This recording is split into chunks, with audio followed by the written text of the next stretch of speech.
So we have to have a third density body because that's the vehicle we incarnated into. But our consciousness is not limited by the body.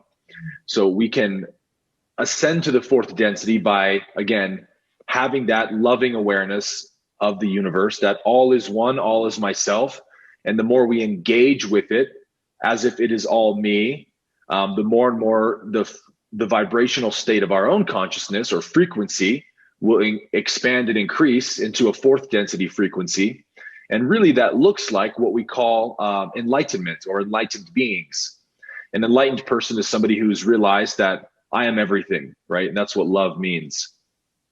Yeah, when I was introduced to this material, I sort of came from the mindset that enlightenment, that is sort of the goal or the top of everything. And then when I discovered that, it's like it's just going on and on and on, and that's just like one of those spaces, and it just expands all the time. Yes.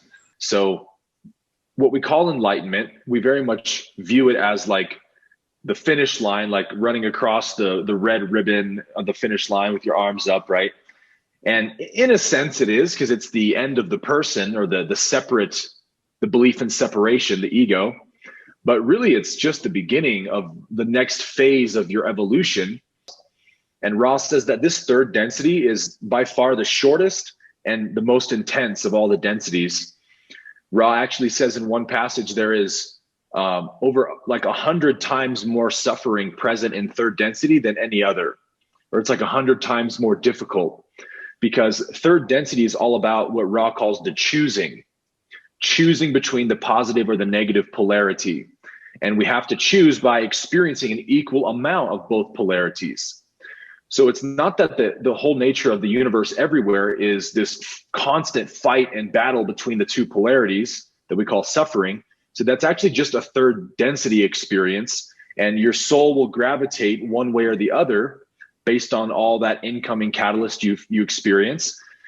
But really that transition that we call enlightenment, you know, in my experience of this state of oneness, really what it feels like is more like you are a chick pecking at an eggshell from the inside, trying to break out of this belief in separation.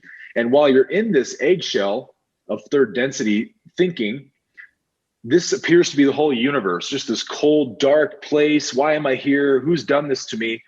And as you peck through that shell and you break out and realize, oh, I'm not that person, I'm not in that shell, you see that actually the whole universe awaits me. Like I've just been born into this universe. This is the beginning of the journey. It's not an ending at all.